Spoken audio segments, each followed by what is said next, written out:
Salam alaikum, Madame Malika. Alors, est-ce que tu peux nous dire depuis combien de temps tu es dans la Tariqa Kalkalia? Alaykoum salam Amina. Je suis dans la Tariqa Kalkalia depuis 2017 où j'ai pris l'engagement à Paris. J'avais l'intention d'aller à la Zawiya au Maroc, euh, mais quand j'ai contacté la Zawiya, ils m'ont dit que mon cheikh se trouvait à Paris. Donc j'ai eu de la chance d'aller le rencontrer à une conférence où il y avait les portes ouvertes sur Paris. Oui. Machallah, il t'a donné la bay'a sur place. Oui, et elle me l'a donné le lendemain parce que c'était porte ouverte, il y avait les hommes et les femmes. Et ce jour-là, samedi, elle avait donné aux hommes. Et nous, les femmes, c'était dimanche le lendemain. Et alhamdoulilah, grâce à mon cheikh et à Allah, j'ai pu voir la lumière, le moment de bay'a, où je me suis dirigée vers la Qibla en fermant les yeux, bien sûr, où j'avais mes ablutions. Et j'ai vu la lumière de Dieu, alhamdoulilah. Machallah. Et est-ce que tu peux nous dire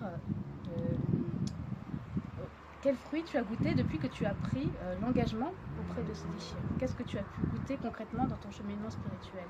Alhamdoulilah, ce que j'ai peu goûté pendant tout ce temps-là, le fait de pouvoir invoquer Allah constamment, matin, soir, faisant mon wird, aussi faire des nuits de dhikr à la Zawiya ou en direct ou chez moi, alhamdoulilah, et ma lumière, la lumière de Dieu que j'ai pris le premier jour, qui augmente souvent quand je complète des actes pieux, quand je corrige, j'essaie de travailler sur moi et corriger mes défauts. Alhamdoulilah, je vois grandir, voilà. Je vais grandir la lumière qui t'accompagne tous les jours. Oui, qui m'accompagne pendant mes prières, quand je mange, quand je travaille. Et c'est comme il a dit le prophète salam dans le hadith, la foi c'est une lumière qui augmente et baisse avec les actes des adorations. Machallah. Et depuis le début de la Tariqa, Kalkalia, elle est attaquée par de nombreuses accusations, comme le fait par exemple que Sidi Chir veut s'accaparer l'argent des autres, comme le fait que Sidi Chir a recours à la sorcellerie. Toi qui es dans la Tariqa depuis de nombreuses années, est-ce que tu peux répondre à cela? Oui, en fait, moi je suis dans la Tariqa depuis 2017 et là aujourd'hui on est 2024. Pendant tout ce temps-là, il y avait des gens, moi, j'ai connu des gens qui sont venus à la Tariqa qui avaient des problèmes, on peut dire des problèmes psychiatriques parce qu'ils sortent des psychiatries avec des médicaments qui ne font pas d'effet. Bon, ils n'ont pas réussi à bien guérir. Et au contraire, c'est des chiffres, elle a aidé, elle a soigné ces gens-là en faisant des ruqyas. Au contraire, c'est lui qui soigne les gens qui ont la sorcellerie. Voilà. C'est vrai. J'en témoigne personnellement et il y a énormément de témoignages de gens qui venaient extrêmement malades avec des blocages très importants dans leur vie. Et après avoir fait la ruqya avec Sidi Chir, ils se sont libérés de leur blocage, ils ont pu se marier, avoir des enfants, avoir du travail. Donc, alhamdoulilah. Oui, parce que c'est l'héritier du prophète salam, il a eu cette science que apparemment c'est pas donné à tout le monde. Alhamdoulilah. Et concernant l'argent, tu sais, les gens disent souvent Sidi Chir veut prendre l'argent des gens, etc. Toi qui es dans la Tariqa depuis un moment, tu peux nous dire qu'est-ce qu'il fait de cet argent, justement? Oui, déjà, je constate quand on part à la Zawiya, et c'est grand, et il y a énormément de dépenses déjà pour les disciples. Et c'est pas tous les disciples qui ont de l'argent. Il y en a qui sont des orphelins, qui sont encore étudiants, qui doivent finir leurs études.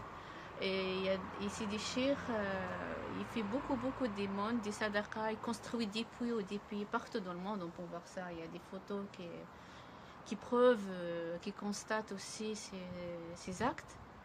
Donc, au contraire, il faut encore donner à la voix. La voix, elle a encore besoin parce que tout ce argent qu'on donne, on voit même où il va. C'est contraire. C'est contraire. Exactement. Absolument. Même lui-même, notre cher, c'est lui qui donne dans sa poche. Exactement. Il travaille, il a un travail personnel, sa famille. Parce que l'argent, il déverse pour les foukaras, pour les pauvres autour de lui, pour les pauvres dans le monde entier. On voit les nombreux projets humanitaires qui ont lieu. Donc, machallah, il est très transparent concernant ce qu'il fait de l'argent. Oui, effectivement, mon trop cher, c'est Mohamed Fouzi il travaille. Il incite aussi ses disciples à travailler. C'est pas qu'au faire que des dhikr. Et aussi, il prend bien les charges, les besoins de sa famille et ses enfants, que je peux les connaître, que j'aime et que j'adore, franchement. Et ils nous accueillent bien, on sent, tu vois, c'est comme on sent comme la famille. Voilà, donc oui, c'est ce que je peux dire. Et est-ce que tu as un conseil à donner justement pour les gens qui nous suivent peut-être et qui n'osent pas venir vers nous?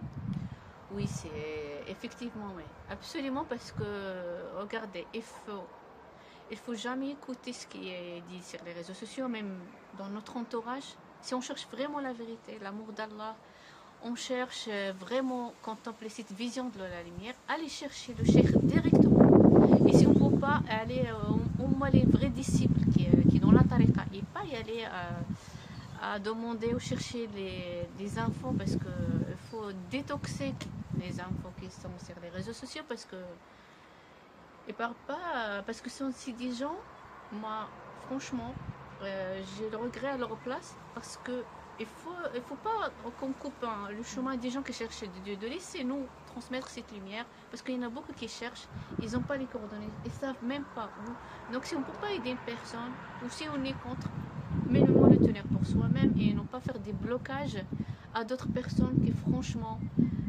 ils ont soif, ils ont des soifs spirituelles, ils cherchent comme moi au début. Moi, alhamdoulilah, maintenant je cherche plus quelque chose de la tariqa. Mon âme, je me sens comme je suis apaisée. Et c'est très très important pour quelqu'un qui est en quête de la recherche de la connaissance de Dieu. Inch'Allah. Barakallah fik, ما Lala فيك Malika. البركة للأمينة.